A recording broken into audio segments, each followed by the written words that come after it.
Welcome to Photoactive, a podcast about photography and technology. I'm Kirk McElhone. And I'm Jeff Carlson.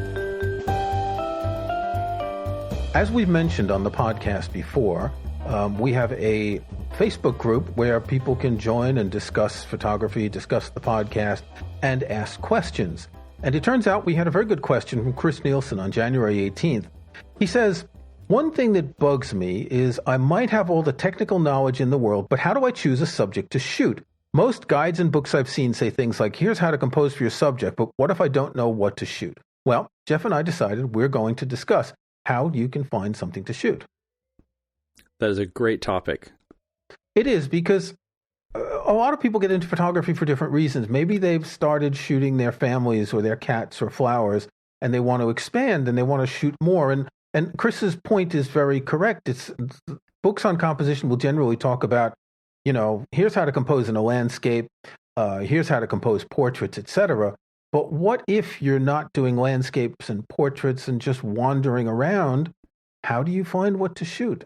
We've both been confronted with this, and there are a number of reasons why. Perhaps there's bad weather. Perhaps you just don't have the motivation anymore to go out of the way and look for fancy things. And for me, that's the time to come a little bit inward and try to find interesting things close to me. This is also a really good opportunity to point out one of the things about being a photographer, and you'll notice this the more you do it, is you do develop an eye for photography. And you'll notice this even when you're not shooting, your eye will be drawn to things. And if you don't have a lot of experience, or you're not in an area where, obviously, let's say you are at a monument or a landscape where there's a very obvious subject that needs to be photographed. When you're not in a situation like that, then your eye will wander, your eye will try to pick out something that's interesting. And the more you do this, the more you shoot, the more your eye will be drawn to those kind of details. But if you've not been shooting a lot, or that's just not something that you've consciously tried to develop, it can be, like when you go to a museum, you walk into the museum and everything is just overwhelming. There's so much that, so oftentimes my initial instinct is to just either turn around and walk out, and then I realize that no, I want to be here, and I need to just winnow down and pick a path. I grew up in New York City, and for a couple of years, I lived on the Upper West Side, and I worked, if anyone's familiar with New York, I worked in the General Motors building. That's where the Apple store is with the glass cube out front. So that was on the southeast corner of Central Park, and sometimes I would walk up Fifth Avenue and cross the park to go home, and on my way, I would stop at the Metropolitan Museum of Art. I think it was free one day a week, or you suggested contribution, but it wasn't expensive. Now, in a museum like that, okay, you're traveling, you're going to Paris, you're going to go to the Louvre, you're going to try and see everything. But when you have a local museum, you can just one day go in and find one room, spend 20 minutes looking at a dozen paintings or a bunch of sculptures, and then go out. You don't have to try to see everything. And it's the proverbial question of breadth versus depth. Do you want to look at everything but not see anything? Or do you want to just look at a few things and really see them and really internalize them? And I can still remember the look in the eyes of that Vermeer painting of the girl with the pearl earring, that there was something luminescent about the eyes that as you moved around, they looked like they were following you. That's a really good point. I have kind of a similar story that ties into this, just because now we're talking about museums, and then this is the Photoactive Museum podcast. I went to the Chicago Art Museum, which is huge and amazing, and this was a time when I only had one day to be there, so of course tried to see as much as I could.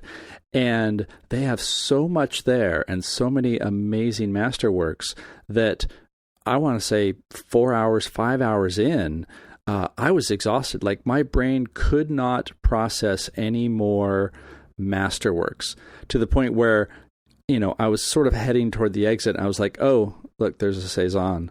Oh, is that a Picasso? Whatever. Just because I was completely overloaded. And I think that helps me remember that when we're doing photography, it takes work. It takes focus. It takes concentration. And I think that's something that a lot of people don't think about, or other people assume is not involved, because, you're just going out to a pretty place and you're putting a camera up to your face and you're snapping a few pictures.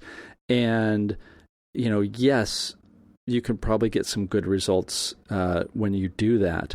But the kind of photography that we've been talking about on this podcast, it's more deliberative. It requires more effort. And, quite honestly, if I go out shooting for more than, say, a couple of hours, I am exhausted afterwards. It's a good exhaustion, but my brain has just been processing and analyzing and looking at angles and looking at color and light. And it's a lot of work. So I do not begrudge anybody who says, I went to a place and I didn't know what to shoot because there was too much or nothing specifically stood out. I think what happens is over time, the eye develops and you get to a stage where you can see things that you might not have noticed otherwise. And for me, one of the main ways of doing this is to look at books of photos, to look at books of art as well. If you look back at some of our snapshot picks, I've picked a number of books of photos, but also some Japanese woodcuts and some other types of paintings. Because the compositional rules, and I'm doing air quotes here because there are no rules, particularly not that one about three things. The rules are pretty similar across these different visual art disciplines. I think the first thing to start with is to remember that a photograph is defined by the four corners of the frame. And that may sound banal, but it's a pretty important thing to consider, that when you're looking at the world outside, you can't see beyond those four corners. So you have to develop the habit of thinking, where could the corners be? And of course, you can zoom and you can crop and all of that, but you have to consider the corners of a photograph. Just in passing, I read an article a few months ago, someone saying, lenses are round. How come camera sensors aren't round? How come film wasn't round, or at least square? And it's true that we waste a lot of the resolution of lenses by sticking with a rectangular format, but that rectangular format has weight. It has history. It's a type of aspect ratio that's been around for a long time. We'll link to our episode on aspect ratios where we discuss this. But you just have to go out and think, where could the corners be when you see something? Sometimes you'll see something that could be centered, and then you'll think, okay, it's easy to find the corners because this is going to be centered. But at other times, you have to look at what you're excluding from the world around you. That's an area that I have a lot of trouble with because, as I've mentioned before, when I get to a scene, I see everything and I tend to think in the larger view. And when you are forcing yourself to think of that frame, it's good, but you also have to really push everything off to the side. And that can be good because you're focusing on a subject, as you said, but it can also be bad because you may ignore a detail that's just outside the frame that is either something really good, or maybe it's compositionally something that will balance what you're focusing on, or it could be something like a trash can or something that you did not see because it's something that you see every day, and your mind. Remember, your mind is always sort of editing and picking out what's interesting in a scene. And your mind probably skipped over those details because you're like, oh, it's just a garbage can. Oh, it's just a couple of birds up in the frame. And that could translate to something that actually those birds are really what's the most interesting thing, and you have to shift your brain to see that and include it. Right. And when you spot something like that, what you have to do is think, where in that rectangle is that subject going to be? So you found your subject, you found something interesting. Maybe there's light and shades and colors. Then you have to think, where do I position it in the frame to make it interesting? Now, you can try. You've got birds, they're not moving. You can put them in the top left, the bottom right, the center. You can put them all over. You can take multiple pictures. And then your eye is going to work in the editing process. And when I say editing here, I'm talking about culling your photos as opposed to actually doing the post-processing. I'm not the kind of person who likes to shoot a lot of photos of any given thing. I like to take a little bit longer to find the corners of the frame and shoot my picture. I'll often not take more than one or two photos of whatever I shoot. Whereas some people like you, Jeff, I think you tend to go for the, what would be the term? The I know it's coming. I'm not going to help you with it. Well, the spray and pray No, approach? I wasn't going to say that because... Oh, okay, good. No, good. I was going to say the more belts and suspenders, right? You're shooting the same thing slightly different, and you want to make sure you get what you want. That is much more complimentary. Yes, thank you.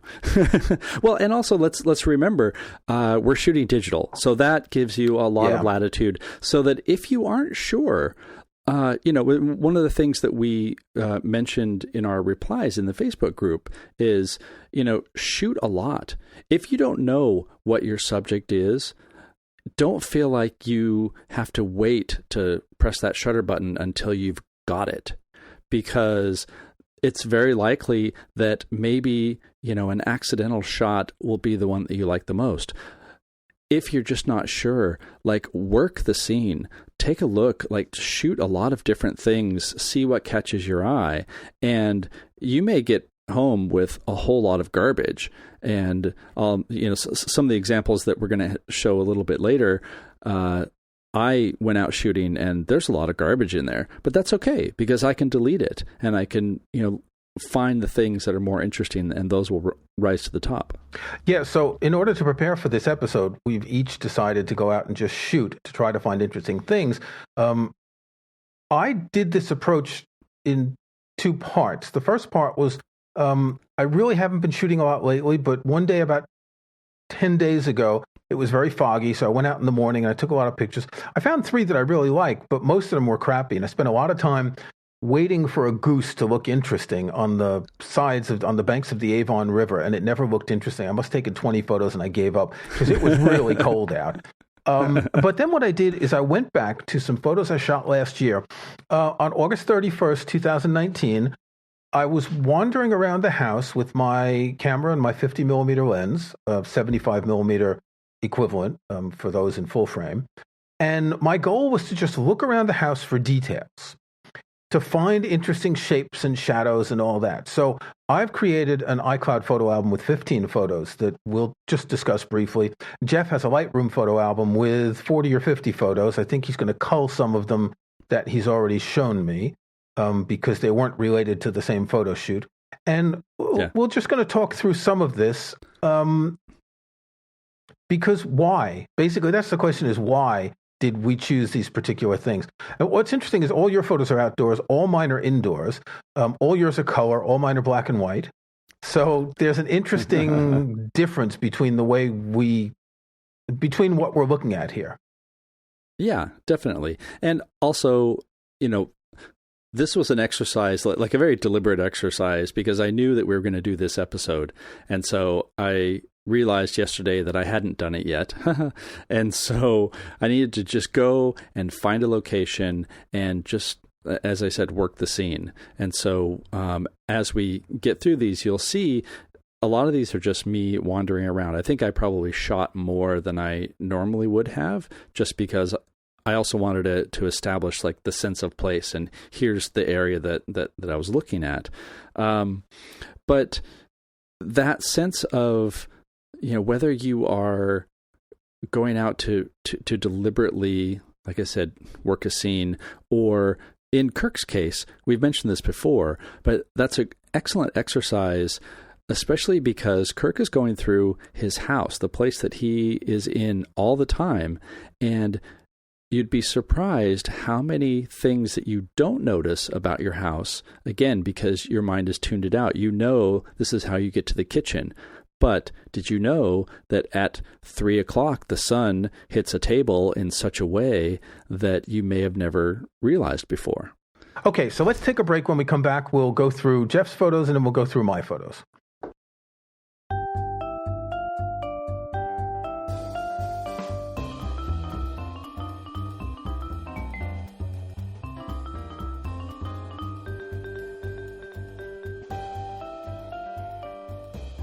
Okay, so Jeff has a Lightroom album. There's a link in the show notes.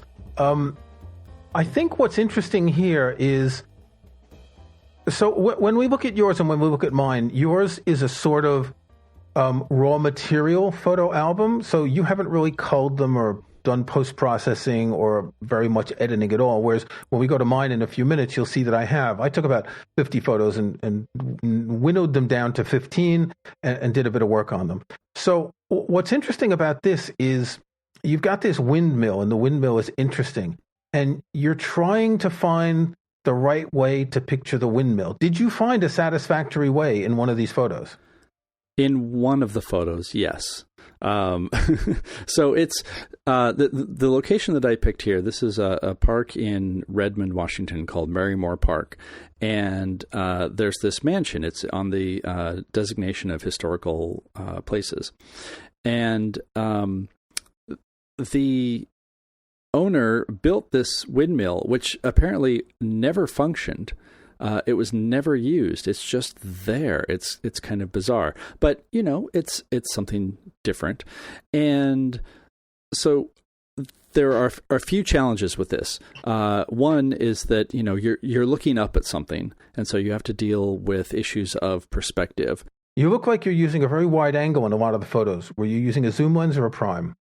It was a prime. It was just my little 27 millimeter pancake lens on my camera, which was the only thing that I had. So, going back to shooting with limitations, that's how I approach this. Interestingly, it looks like a wider angle lens than that in some of the photos, the way the windmill's distorted. That's from the iPhone. So I also had a few iPhone shots in there. Okay. Yeah.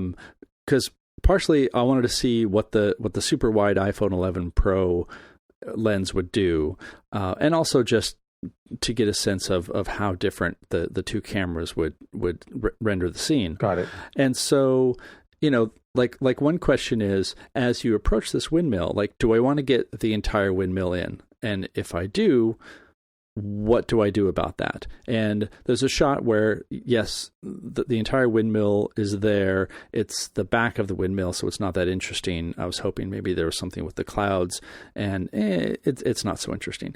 Once I got closer to the windmill, that's when things started to get more interesting in my mind, and partially this is because of having the windmill blades, and they make really nice angles. The sky was doing some interesting stuff, and the moon was basically bright and popping out. So I think probably, without having reviewed this a lot, I think my favorite shot right off the bat is one where the moon is sort of centered between two of the windmill blades, and you definitely have some perspective because I'm at the base looking up, and some interesting cloudness. Yeah, and that one would look great in black and white, I think. I think so too, yeah. Because you've got that stark contrast between the blades and the sky. You've got the moon that's visible. Yeah. And also, this is something else to consider when you're looking at a scene. My focus here is on the windmill, and the trees in the sky. And then when I looked at the photos today, there's a whole lot of green moss growing on the side of the windmill that I honestly wasn't paying attention to at all because I was thinking of shape and composition.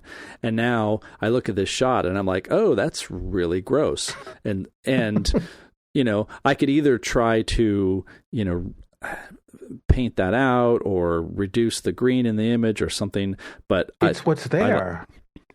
But it's what's there, but it also draws the eye away from what I want it to. And so I think switching this to black and white is a really good way of dealing with that because I still have stark lines. And then you're like, well, it's just some sort of weathering. It's not gross green lichen. Okay, you've got a couple of photos of leaves and undergrowth, and here I can see that you're playing with depth of field, which is often interesting when you're looking for detail.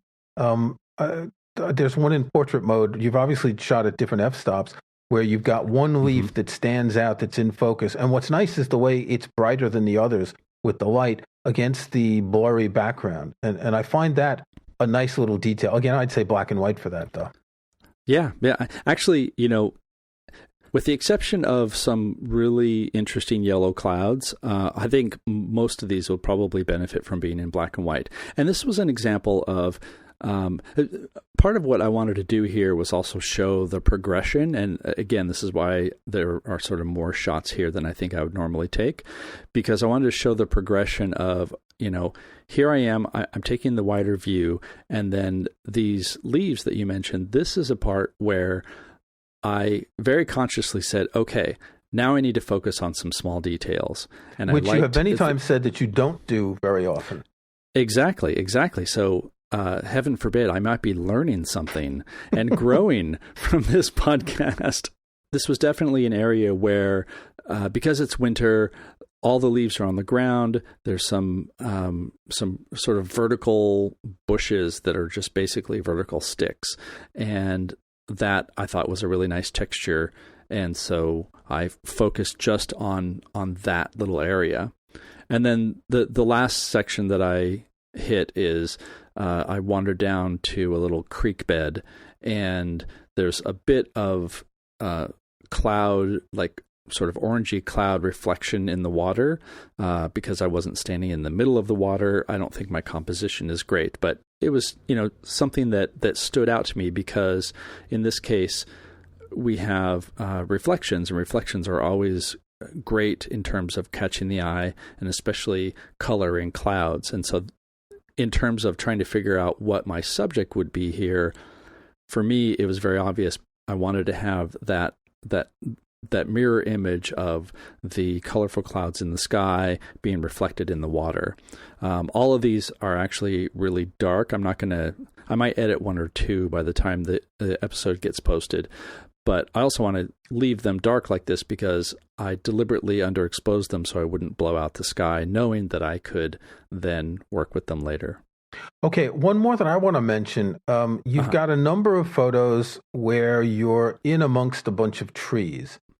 And one of them is actually quite interesting. It's in sort of 3:2 aspect ratio. And you see the trees in the front are dark, and then there's some trees behind that are a little bit lighter. Now, looking at this photo, it's not nothing personal. It's not a great photo, but what I want to say is that this is an area for me where I would spend a lot of time walking around to try and find something to shoot. That you've got the light and the shadow and the contrast, you've got the undergrowth. This to me is the kind of thing where you could spend 15 minutes walking around, which you did, and you've got a number of different photos in the area.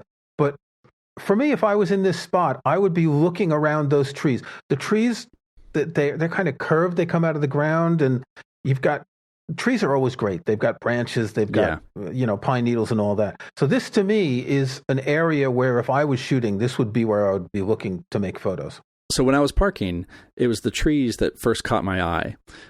They're arranged such that they make like a nice little tunnel. There's a really nice perspective, and that's really where I started. And I think if I had not been trying to do a variety of shots, I agree. Like I would have spent a little bit more time there. Yeah, that to me looks like it has promise. Again, black and white. Sorry, as always. Yeah. Oh no. I mean, you don't have to apologize, because also this is like really great feedback, especially I would say, given the fact that most of what we get feedback on are our finished edited images. And so it's actually nice to hear some feedback on, okay, well, why did you choose this? And this one looks more interesting than that one, etc. Let's go to yours. Okay, so I've got 15 photos, shot them all in a couple of hours.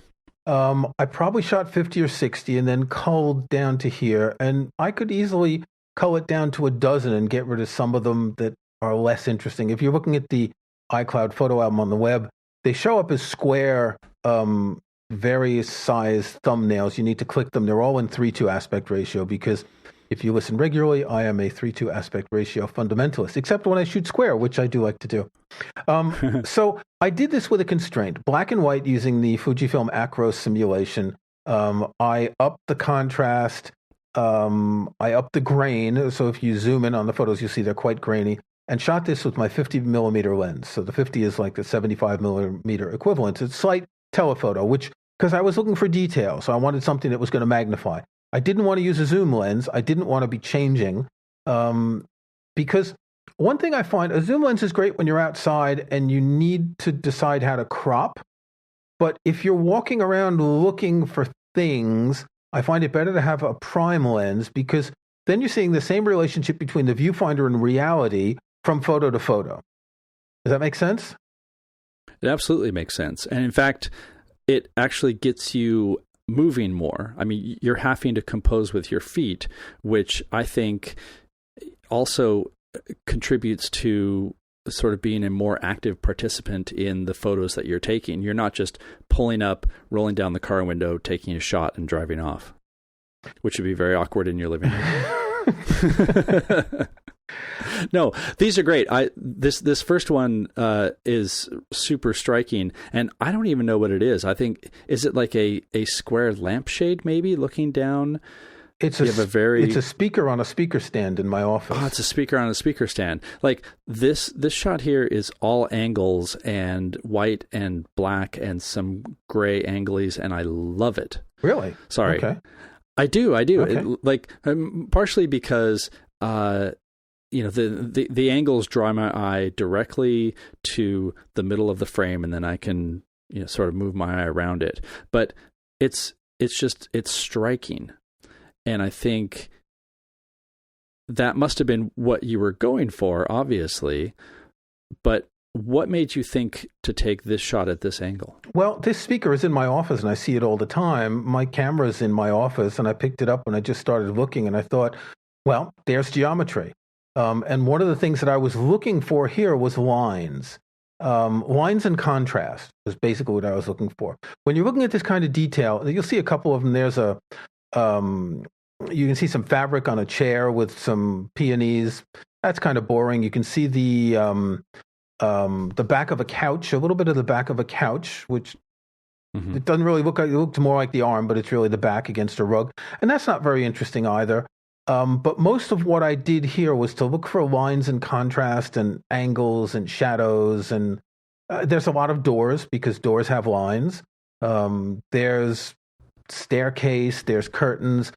I would say the one that I like best, I'm not going to name them or anything, so I'll just describe it and you'll find it, is the one with the white curtain on the right and then the two-part cabinet on the left. I find that has a certain sort of nostalgic feel to it. Now, see, I would not have been drawn directly to that one, but I see exactly what you mean.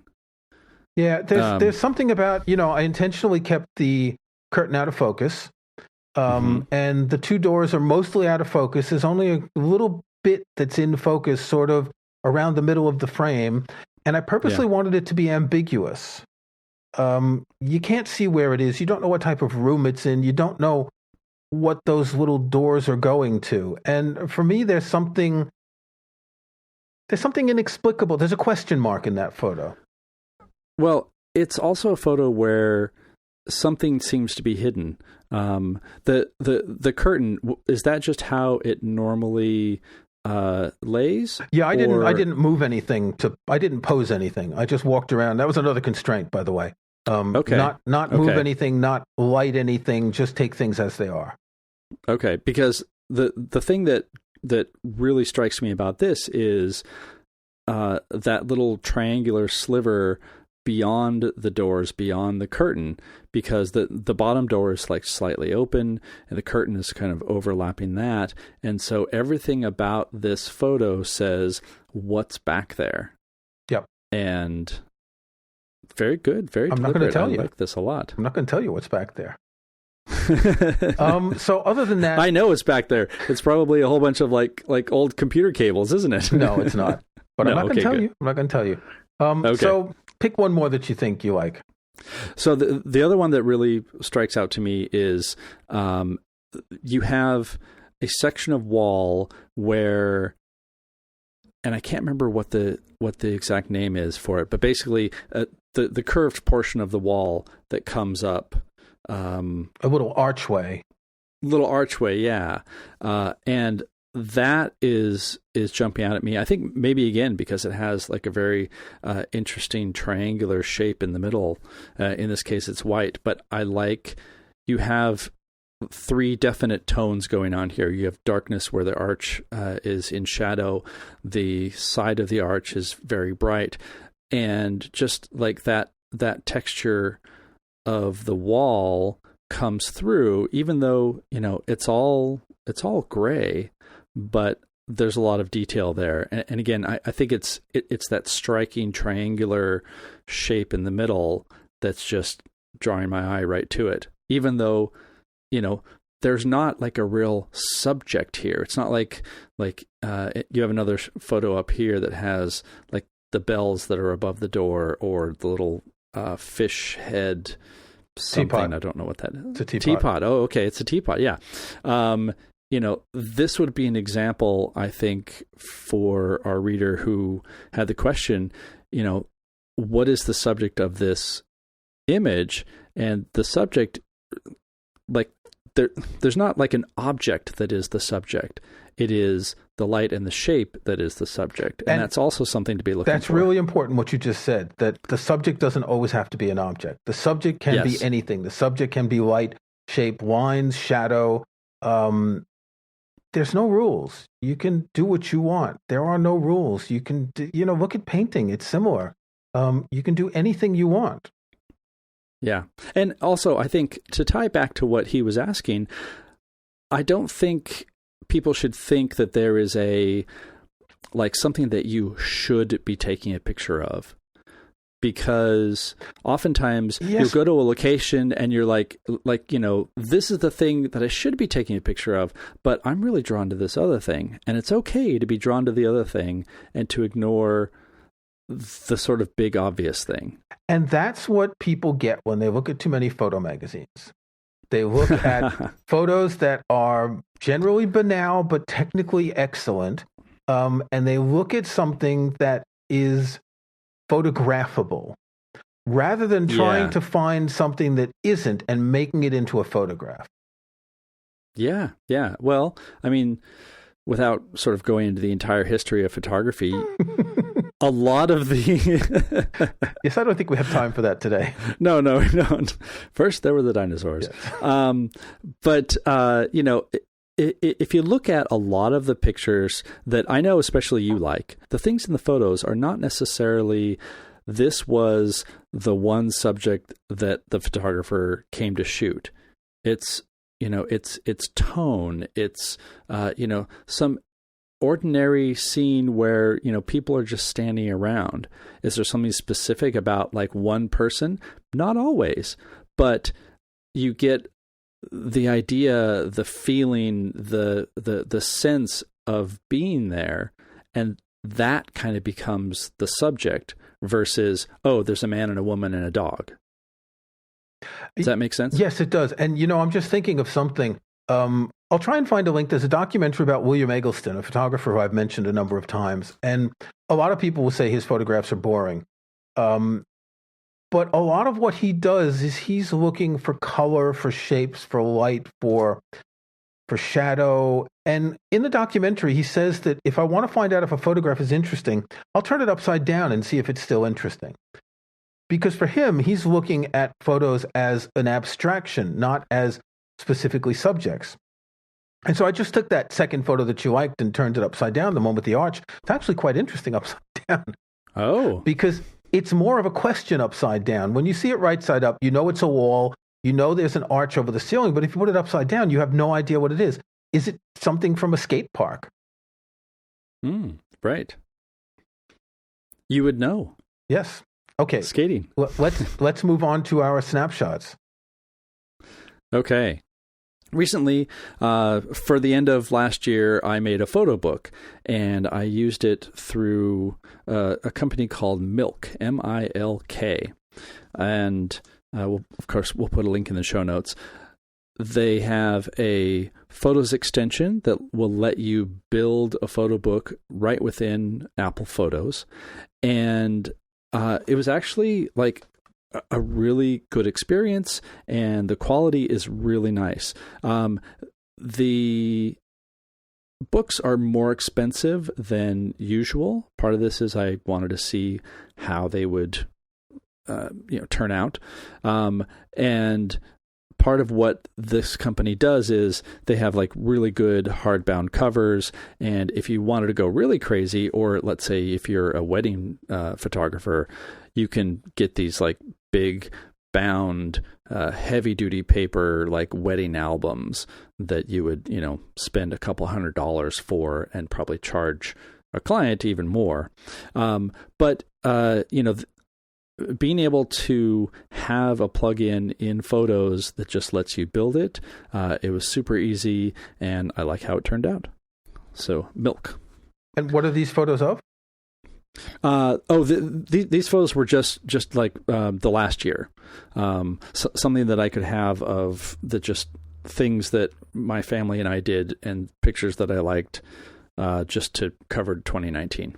That's an interesting idea. I've never done that. But since you take a lot of family photos, I can understand the interest in doing it. Yeah. It's something that I always forget about, of course, until the very end of the year. Do you do it every year? I try to do it every year, but I've not always been so good. What is honestly a motivating factor is having grandparents. And so being able to get something that, when the grandparents who don't live locally, they can have a book that just sort of shows the rest of the year. Okay. So, yeah. Kirk, what do you have this week? Well, I have a photo book, and this is a book of photos by someone who was a visual artist who wasn't really a photographer. He did shoot photos for several decades, but they were sort of, as the description says, it was to make notations of things I had seen in subjects I had been drawing. Ellsworth Kelly, he was an artist who did a lot with geometry, with colors, with lines, and this book essentially is the same style of photos as the ones that we've just been talking about from my August 31, 2019 album. Shadows, lines, all black and white, light and shade and geometry. And I saw this a few weeks ago. It's published by the Aperture Foundation, and they tweeted about it. And I said, I absolutely have to get this book because this is a kind of photography that really touches me. It's not called minimalism. Minimalism is generally sort of the long exposure, glassy water, sticks in water photography. But this to me is a minimalist type of photography.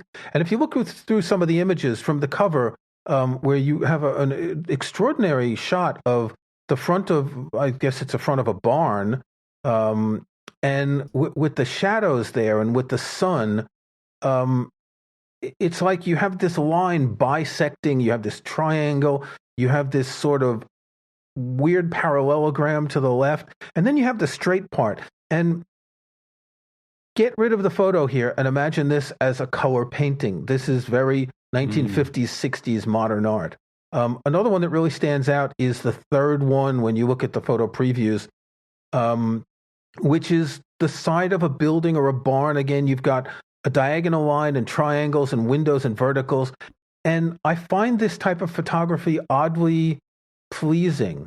That, again, it's like it's not a photo of anything, but it's a photo of something. That makes sense. This is a very small book. It's only got 42 photos in it. A lot of them are of barns. There's about a dozen photos of barns he shot on Long Island, which he shot for the geometry of them. They're not quite as interesting as the ones that show in the preview here. But there's something about looking at this that has awakened my eye to the interest of looking for this type of photo, and particularly in black and white, because you do these in color and they wouldn't work the same. You wouldn't have the same... The color would actually distract in photos like this, I think. Yeah, because your eye would be focused on the colors, because we're naturally drawn to colors anyway. Exactly. And this really accentuates the shape. Nice. Yep. Okay, that's it. Chris, thank you for your question. If anyone else has questions, there'll be an outro with information about the Facebook group and how to join. And see you again in 2 weeks. See you again. Thanks for listening to Photoactive. You can find show notes, including any photos we discuss in the show, at photoactive.co. That's photoactive.co. We couldn't afford the M.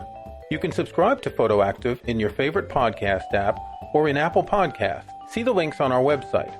And think about leaving us a rating or review on iTunes or in your podcast app. Don't forget that you can get 5% off any course at Masters of Photography with the coupon code PHOTOACTIVE. That's PHOTOACTIVE in one word. Until next week, thanks again for listening.